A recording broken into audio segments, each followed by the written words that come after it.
En el día de mi boda, sorprendí a mi prometido y a mi hermana menor, Valeria, en un salón privado. Instantáneamente me convertí en el hazmerreír del evento, hasta que mi amigo de la infancia, Diego Morales, me propuso matrimonio públicamente. Defendiendo mi honor, nos casamos poco después. Diego era el marido perfecto. Amable, responsable, devoto, excepto en la cama. Siempre sentí que su corazón no estaba en ello. Solo concebimos a través de la FIV este año. Después, él se volvió aún más protector. Realmente creía que era mi santuario hasta que lo escuché hablar con su amigo. «Eres despiadado», dijo. «Diego, Carmen ha sido buena contigo. ¿Cómo pudiste cambiar su óvulo por el de Valeria?» «Solo porque Valeria no quiere pasar por el parto», dijo Diego. «Le daré el bebé a Valeria una vez que nazca.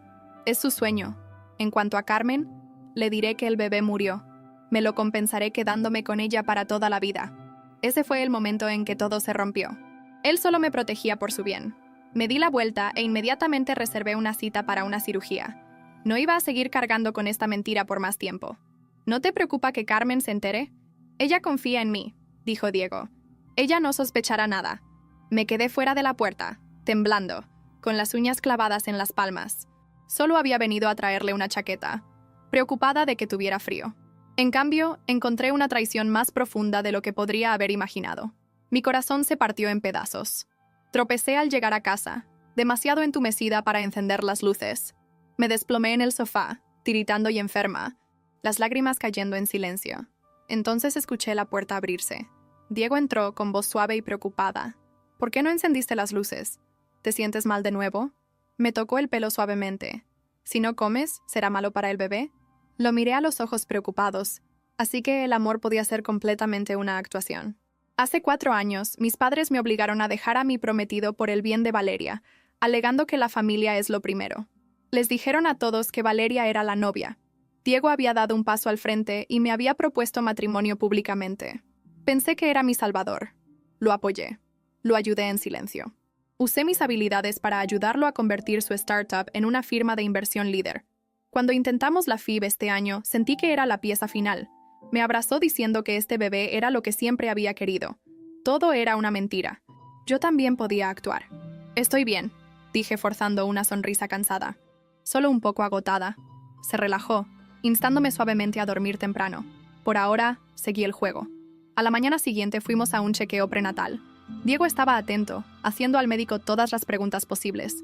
«Tiene un gran marido», sonrió el médico. «No muchos hombres se involucran tanto». Al salir, nos encontramos con Valeria.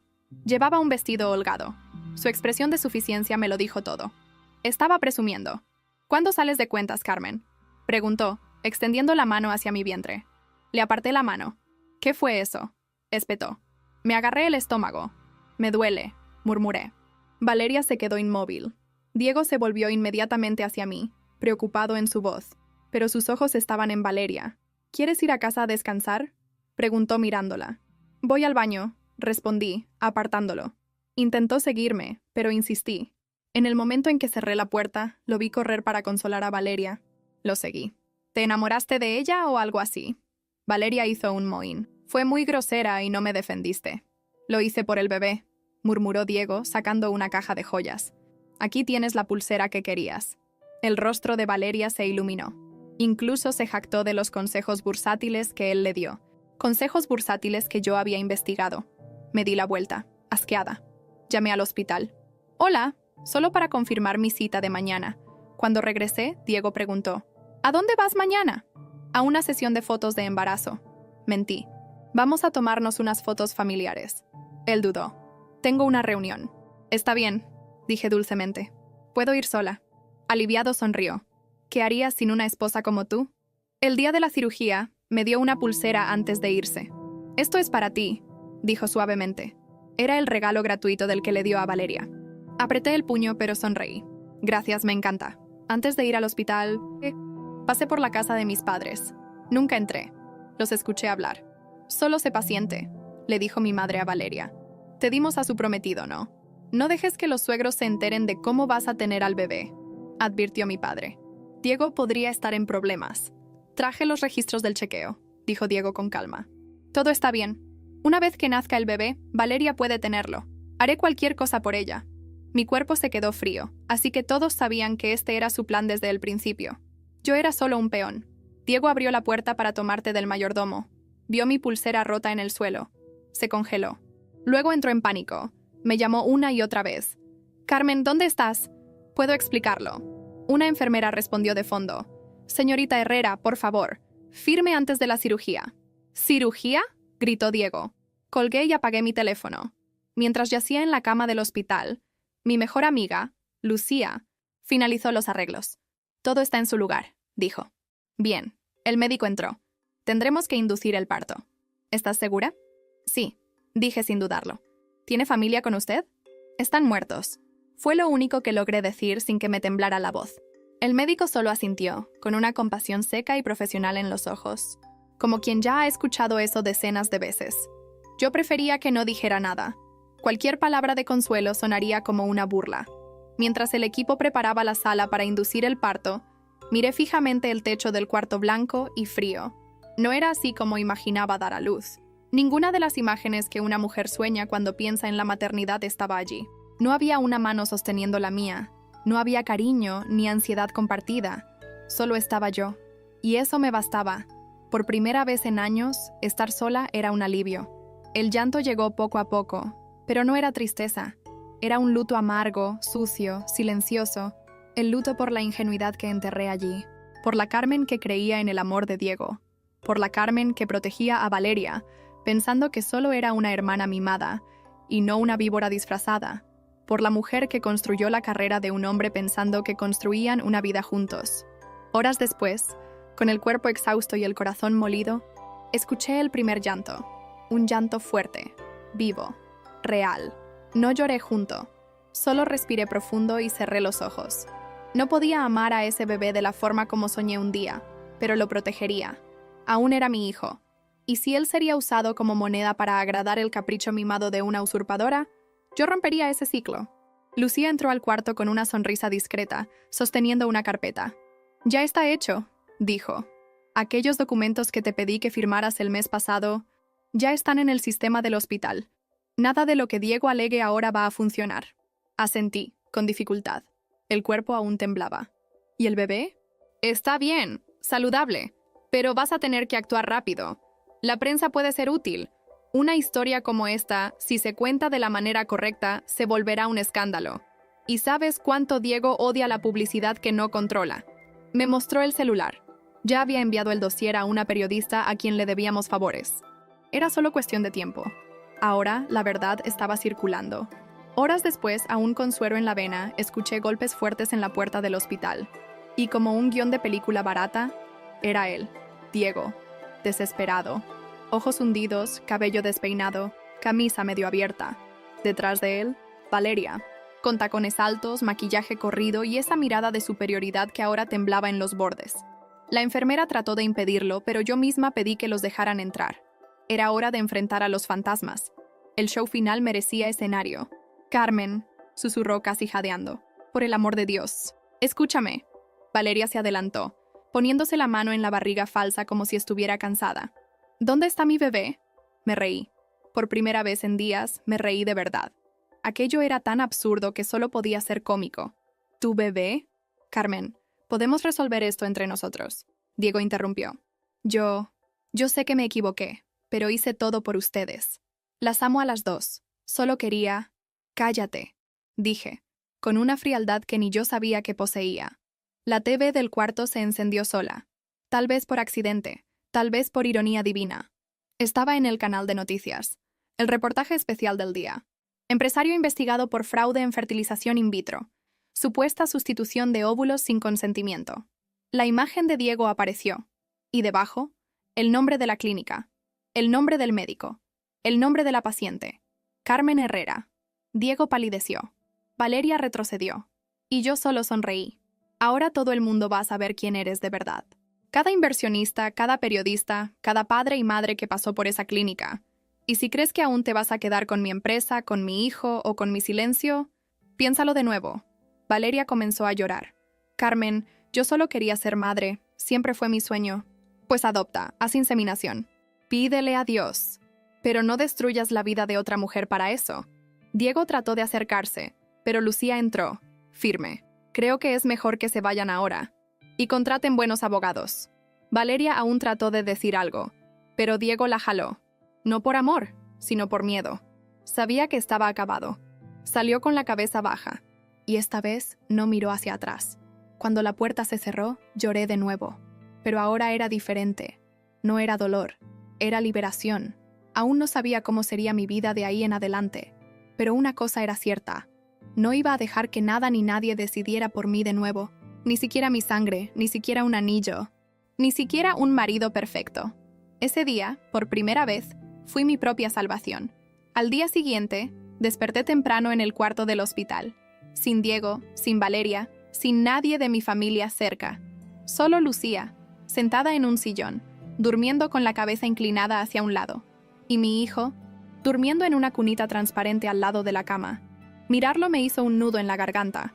Aún no lograba mirarlo y no recordar la mentira. Pero, con el tiempo, aprendería a separar el amor de madre del dolor de mujer. Lucía despertó con un bostezo leve. ¿Dormiste? Poco, pero mucho mejor que con ese inútil acostado a mi lado. Respondí con una media sonrisa. Llamé al abogado. Dijo que Diego probablemente va a tratar de alegar que estaba emocionalmente perturbado, que no sabía del intercambio de óvulos, que fue idea de la clínica. Pero con los mensajes que me mandaste, con el audio de esa conversación entre él y el amigo, no hay defensa que aguante. Asentí en silencio. La verdad estaba de nuestro lado. Pero la verdad, yo sabía, nunca era suficiente cuando el dinero comenzaba a hablar más alto. Y Diego tenía contactos, tenía influencia. Y peor, tenía la simpatía del público. Sabía posar de buen tipo como nadie. Era el tipo de hombre que donaba a orfanatos, estrechaba la mano de las señoras de la limpieza, lloraba en entrevistas. Por eso, yo necesitaba hacer algo diferente. No quería solo justicia. Quería exposición. Quería que le arrancaran la máscara en plaza pública. Salí del hospital con mi hijo en brazos y una cámara esperándome en la acera. Lucía había llamado a la reportera que ayudamos años atrás, cuando aún estábamos invirtiendo en la startup. Ella nos debía un favor, y era buena con las narrativas. Carmen, ¿estás segura? Quiero contar mi versión, desde el principio, sin filtros. Fueron 2 horas de entrevista. Hablé de todo, del día de la boda, de la propuesta pública de Diego, del apoyo que le di a su carrera, de la FIBE, del descubrimiento, del plan, de la pulsera falsa, y por último, de la decisión de romper con todo.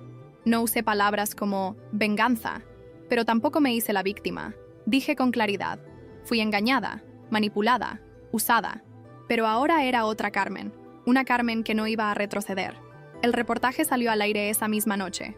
El impacto fue inmediato. Redes sociales, foros, grupos de madres, mujeres que también pasaron por tratamientos de fertilidad, todas reaccionando. Y lo mejor, médicos comenzaron a pronunciarse. La clínica involucrada fue puesta bajo investigación. La Anvisa fue accionada. El nombre de Diego se volvió sinónimo de escándalo. Al día siguiente recibí un email del equipo jurídico de él. Una petición formal para una reconciliación pacífica antes de cualquier proceso. Junto, un regalo de buenas intenciones. Una propuesta de acuerdo. Quería que desapareciera de los medios. A cambio, me ofrecía la mitad de la empresa, un apartamento en Nueva York y la custodia compartida del bebé, como prueba de buena fe. Casi me reí. ¿Buena fe? Respondí con 3 palabras. Nos vemos en el tribunal. Fue ahí que comenzó el juego sucio. Notas falsas en la prensa. Ataques anónimos diciendo que yo quería fama, que siempre fui obsesionada con Diego, que Valeria no podía tener hijos y que yo sabía eso desde el principio. Trataron de pintarme como cruel, egoísta, emocionalmente inestable. Dijeron hasta que yo quería vender al bebé, pero se olvidaron con quién estaban lidiando. Yo conocía esa empresa por dentro. Conocía los flujos, los documentos, los contratos, los socios y más. Yo había sido la mente detrás de las inversiones más lucrativas en los últimos años. No era una esposa en crisis. Era el engranaje que hizo girar ese imperio. Envié todo a mi abogado, y en paralelo continué apareciendo en las entrevistas, no como una celebridad de escándalo, sino como una mujer que decidió no aceptar callada. Las personas comenzaron a escucharme. Y más importante, comenzaron a callarse cuando trataban de atacarme, porque la verdad se estaba volviendo clara. Diego podía fingir amor, pero no podía fingir inocencia. Valeria podía llorar en televisión, pero no podía esconder los registros médicos falsificados a su nombre. Un mes después fui llamada a declarar oficialmente. La jueza era mujer, joven, seria. Me miró a los ojos y dijo: «Señora Herrera, este caso puede cambiar los protocolos de fertilización en el país. Pero necesito saber, ¿la señora desea llevar esto hasta el final?». Miré al bebé en mis brazos. Más que nada. Al salir de la audiencia encontré a Diego en el pasillo. Sientes pálido, sudando. Valeria a su lado, con lentes oscuros, visiblemente más delgada. La pose de pareja feliz se estaba desmoronando. Me miraron en silencio. «Aún da tiempo de resolverlo entre nosotros, Carmen», dijo, en un último suspiro de arrogancia. «No entendiste. El tiempo de que tú decidas ya pasó. Ahora, quien decide soy yo». Les di la espalda. Y en ese momento, me di cuenta de que ya había ganado, incluso antes de la sentencia, porque él nunca más tendría paz, ni el bebé, ni mi admiración. Y en cuanto a Valeria, bueno, ella aún no tenía idea de lo que vendría. La sentencia demoraría. Todo proceso judicial arrastra cadenas pesadas, especialmente cuando involucra a un hombre rico, una clínica poderosa y un bebé recién nacido. Pero yo no esperé. No me escondí. No bajé la cabeza. Hice lo contrario. 3 semanas después de la audiencia, fui invitada a participar en una conferencia sobre bioética y derechos reproductivos. Al principio, dudé. No era médica, mucho menos activista. Pero lo que hice en ese hospital, negarme a ser usada, exigir mi voz, se volvió símbolo de resistencia para muchas mujeres. Lucía me convenció. Ellos crearon a la Carmen víctima. Es hora de que muestres a la Carmen mujer de negocios, la Carmen madre, la Carmen que sobrevivió a la mentira. Acepté. En la platea había médicos, abogados, políticos, mujeres comunes y periodistas. Respiré profundo. Subí al escenario con mi bebé durmiendo en un portabebés pegado a mi cuerpo y comencé a hablar, con calma, con claridad, sin odio, solo con verdad. Conté cómo la manipulación puede ser invisible hasta volverse un golpe quirúrgico. Cómo el machismo moderno se disfraza de protección, de romanticismo, de promesas. Conté cómo un marido perfecto puede esconder al monstruo más peligroso, aquel que sonríe mientras te borra. La reacción fue mayor de lo que esperaba. Al final de la charla, una fila de mujeres vino a abrazarme, agradecer, compartir historias. Y esa noche, mi celular explotó. Invitaciones para nuevos eventos, propuestas de entrevistas internacionales, mensajes de apoyo. Diego trató de callar mi historia, solo logró amplificarla, pero nada de esto me preparó para lo que vino después. Era una mañana común cuando Lucía entró corriendo a mi apartamento, sin aliento, con el celular en la mano. «Necesitas ver esto». Era una filmación, filtrada. Valeria, dentro de un camerino, gritándole a Diego: «Yo doné el útero, no la dignidad. Dijiste que ella no se iba a dar cuenta», gritaba. Diego trataba de calmarla, pero la grabación dejaba claro: Valeria no era inocente. No fue engañada. Fue cómplice. Mintió sobre infertilidad. Fingió estar pasando por un tratamiento doloroso. Creó una falsa narrativa de víctima para justificar el intercambio de óvulos. Y lo peor, sabía que, jurídicamente, no tendría derecho al niño. Sabía que necesitaba arrancarme, con chantaje emocional, lo que nunca sería suyo por ley. La grabación se filtró. El video explotó en las redes. En pocas horas, Valeria se volvió blanco de escarnio, memes, indignación, y la imagen perfecta de Diego comenzó a agrietarse de verdad. El escándalo se volvió insostenible. La clínica anunció, en un intento desesperado de autopreservación, que colaboraría con las investigaciones. Pero lo que no esperaban era que un ex empleado revelara algo aún peor. Diego y Valeria trataron de registrar al bebé como si fuera hijo de Valeria desde antes del parto. Documentos falsos, firmas adulteradas. Planearon tomar a mi hijo antes de que naciera. Fue la gota que derramó el vaso. El juez expidió medidas cautelares. Diego fue prohibido de acercarse a mí y al niño. Valeria recibió citación para declarar formalmente. El Ministerio Público inició investigación contra los dos, y la empresa de Diego sufrió una caída del 37% en las acciones en una semana. Los socios rompieron contratos. Los inversionistas se retiraron. La startup que yo ayudé a construir comenzó a derrumbarse. Días después, recibí una notificación judicial inesperada. Valeria me estaba tratando de demandar por alienación afectiva, alegando que yo le impedía tener contacto con su futuro hijo. Aquello fue tan absurdo que por un segundo pensé que era una broma. Llamé al abogado. «Podemos demandar por denuncia calumniosa, ¿verdad?». y por fraude, abuso médico, daño psicológico, intento de sustracción de incapaz y una lista de crímenes que daría para llenar un diccionario, respondió. Respiré profundo. No iba a retroceder. Si ella quería guerra, tendría guerra. La semana siguiente, entré con un proceso contra Valeria. Expuse todo, desde la falsa infertilidad, pasando por su actuación para esconder el crimen, hasta el intento de borrar mi identidad como madre. Solicité que fuera prohibida judicialmente de acercarse al niño, no por venganza, sino por autopreservación, y por mi hijo. Valeria trató de responder con lágrimas en una entrevista en vivo. Dijo que solo quería ser madre, que yo era cruel, que ella merecía una oportunidad. El público no lo compró. Los mensajes cambiaron de tono. Carmen, ahora entiendo lo que pasaste. Ella está enferma. Eres una madre increíble. Hasta personas de mi familia comenzaron a buscarme, pidiendo disculpas, pidiendo comprensión, diciendo que no sabían lo que Diego y Valeria tramaban. Pero yo sabía. Siempre supe, en el fondo. Solo no quería verlo. La noche anterior a la nueva audiencia, recibí una llamada. ¿Carmen? Era Diego. Reconocí el número. Pensé en colgar, pero contesté. ¿Qué quieres? Solo quería decir, lo siento, por todo. Me reí, amarga. ¿Quieres que te perdone? No, solo quería que supieras que perdí todo. Aún no has perdido la vergüenza. Qué lástima. ¿No extrañas nada? ¿De nosotros? Me quedé en silencio por algunos segundos. Extraño cuando aún pensaba que eras un hombre decente. Y colgué. El silencio que quedó fue cómodo. Por primera vez, dormí en paz. Pero la guerra aún no había terminado. El tribunal sería el escenario final. Y yo estaría lista. La sala de audiencias estaba llena. Más de lo que esperaba. Cámaras en la puerta, periodistas tratando de espiar, flashes explotando afuera como si fuera un juicio de celebridad. Pero allí, todo lo que importaba era justicia. No fama. No venganza. Justicia. Sostuve a mi hijo en brazos mientras mi abogado organizaba los papeles. Del otro lado, Diego, con traje oscuro, más delgado, el rostro pálido y los ojos hundidos. A su lado, Valeria, vestida de blanco, como si quisiera personificar la pureza que ya había perdido hace mucho tiempo. Me miró. Trató de susurrar algo. Una petición de paz, tal vez. Volteé la cara. Ya no era mi hermana. Era mi enemiga. Y el bebé en mis brazos era la razón de estar de pie. La jueza entró.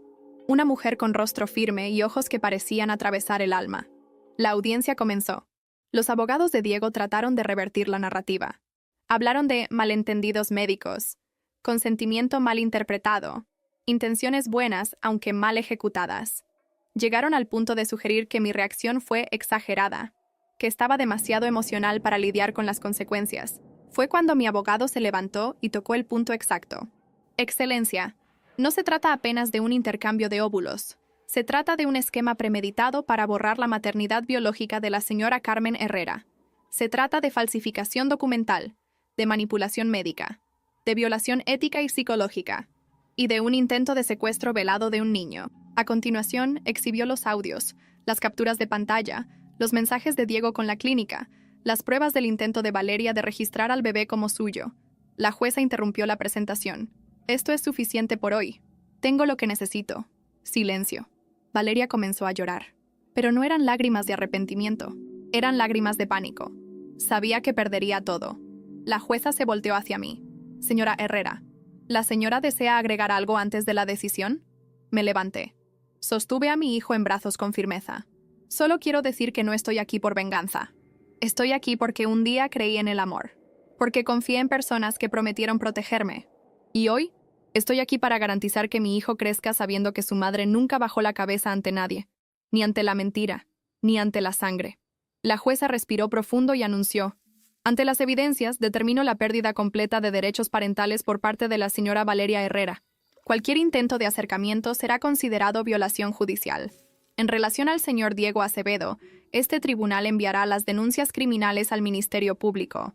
En cuanto a la custodia del niño, permanece integral y exclusivamente con la señora Carmen Herrera.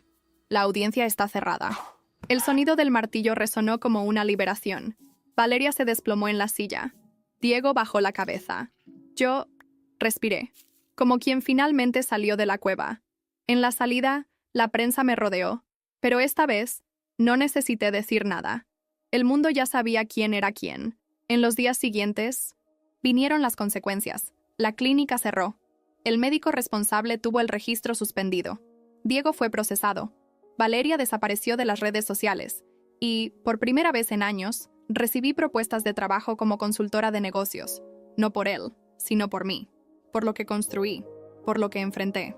Y un sábado cualquiera, mientras preparaba biberón, Lucía apareció con una caja. «Esto llegó para ti». Abrí. Dentro, una carta escrita a mano. Reconocí la caligrafía. Era de mi madre. «Querida Carmen, lo siento mucho. No sé si algún día mereceré tu perdón. Fuimos débiles. Fuimos injustos. Siempre dijimos que Valeria era la frágil. Pero la verdad es que la protegimos porque sabíamos que era la más cruel. ¿Y tú? Tú siempre fuiste demasiado fuerte para caber en nuestros moldes. Siento mucho haber entregado a tu novio. Por haber dudado de ti. Siento mucho por solo ver ahora la mujer extraordinaria en que te convertiste. Si algún día quieres conversar, estaré esperando. Con amor, mamá». Cerré la carta con calma. Sentí una punzada, pero no lloré. Algunas heridas son cicatrices. No desaparecen, pero tampoco duelen para siempre. Miré a mi hijo en la cuna. Sonrió. Y en esa sonrisa, encontré la única respuesta que necesitaba. La justicia había sido hecha. Pero aún faltaba un capítulo. Uno que no dependía de los tribunales, ni de entrevistas, ni de escándalos. Un capítulo que comenzaría ahora. Empezar de cero. Solo nosotros dos. Los meses siguientes pasaron como un soplo.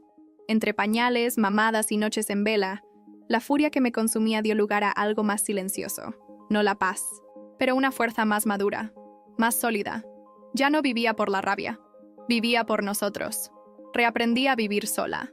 Volví a trabajar como consultora independiente. La primera empresa que me contrató fue una competidora directa de la que yo misma ayudé a Diego a levantar. Irónico, pero justo. Querían mi nombre al frente de un nuevo proyecto. Un fondo dirigido exclusivamente a mujeres emprendedoras. El proyecto se llamaba Renacimiento. Nombre elegido por mí. Ya nadie se atrevía a llamarme la esposa traicionada. Ahora, yo era la Carmen que venció al sistema. En cuanto a Diego, la ruina vino con el silencio. Después de la decisión judicial, trató de apelar, pero las pruebas eran tantas, los audios tan claros, los testimonios tan directos, que la apelación fue rechazada casi inmediatamente. Fue procesado por fraude, falsedad ideológica, intento de sustracción de incapaz y violación médica. Y cuando trató de alegar insanidad emocional, los propios socios que traicionó aparecieron para testificar contra él. El último favor que alguien le hizo fue el silencio, porque si dependiera de mí, habría caído aún más profundo. Valeria. Bueno, Valeria desapareció. Escuché que se fue a vivir a otro estado. Trató de dar clases de yoga. Después revender productos de belleza, con perfil motivacional en Instagram. Pero los comentarios siempre la perseguían. ¿Esa no es la hermana que trató de robar el bebé de la otra? Vergüenza ajena. Date cuenta. Cerró la cuenta. Desactivó todo. Y por primera vez en la vida, conoció la soledad que me obligó a soportar durante años. Un día mi madre reapareció. Tocó a mi puerta. Abrí. Estaba delgada. Ojos hundidos. El cabello ya casi todo blanco. Parecía más pequeña, más humana. ¿Puedo ver a mi nieto?, preguntó con voz baja. Por un instante, dudé. El recuerdo de la traición aún era fuerte. Su mirada, tantos años atrás, entregándome en bandeja a Valeria como si fuera una muñeca sin valor. Pero miré a mi hijo, jugando en la alfombra de la sala. Me miró, después a ella, curioso.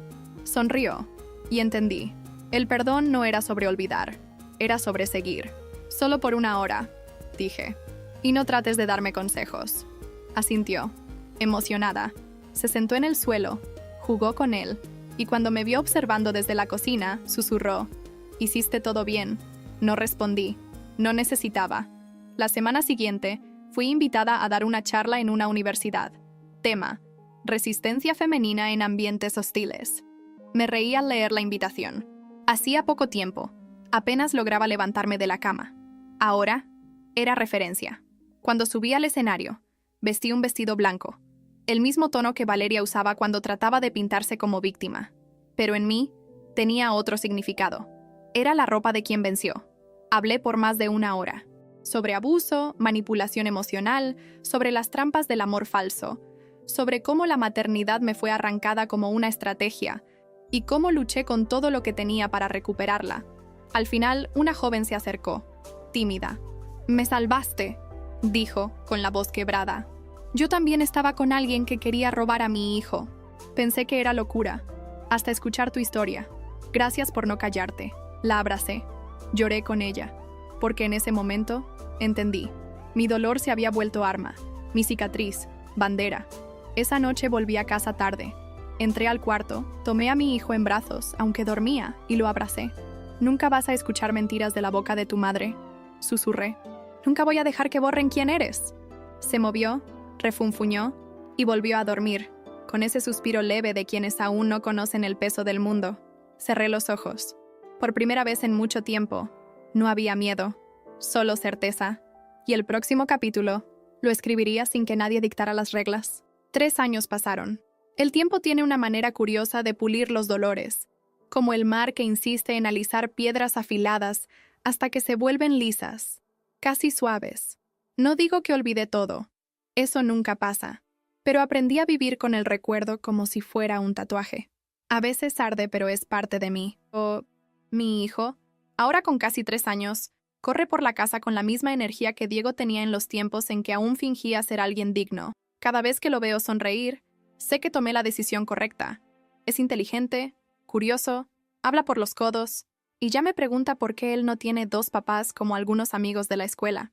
«Porque mamá es tan increíble que puede con todo sola», respondo, y él sonríe como si eso fuera lo más normal del mundo. Y para él, lo es, porque yo hice que fuera así.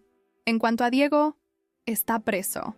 La sentencia salió a fines del año pasado. 9 años por fraude, más 3 por falsedad ideológica, además de indemnizaciones a la clínica y a otros pacientes afectados por la red de manipulación de él. Trató de apelar una vez más, claro, pero a estas alturas nadie más lo defendía. La empresa quebró, los socios lo abandonaron, y Valeria, bueno, ella prestó declaración como testigo para reducir su propia pena.